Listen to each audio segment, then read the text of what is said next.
GD Beast Legal Exercise number 36. Be ready. Start.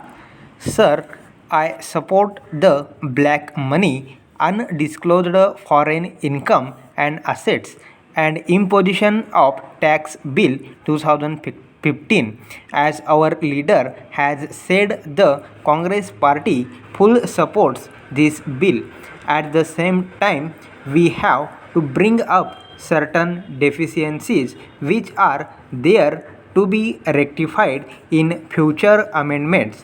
First of all, I would like to bring to the attention of the government that we are bound by the United Nations General Assembly, which as early as 31st October 2003 had made that on the basis of recalling its resolution number 61 of 4th December 2000.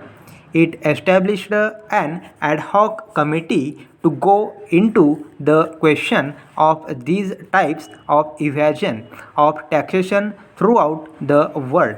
It happened for 3 years by having different types of meetings, and finally they come forward with the United Nations Convention Against Corruption.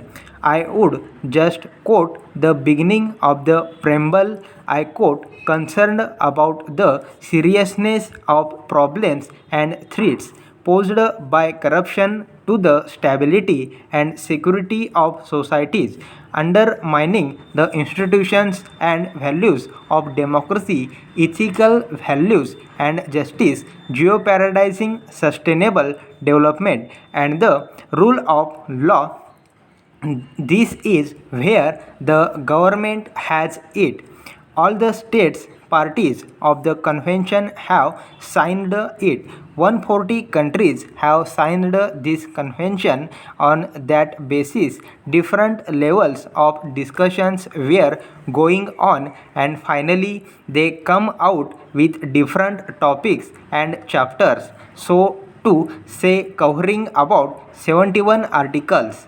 In different ways, states parties have to follow it in their own countries. I find that this particular bill, which is coined as the Black Money Bill, undisclosed foreign income and assets, and imposition of tax bill, is very fragile, and it is only an extension of section 139 of the Income Tax Act.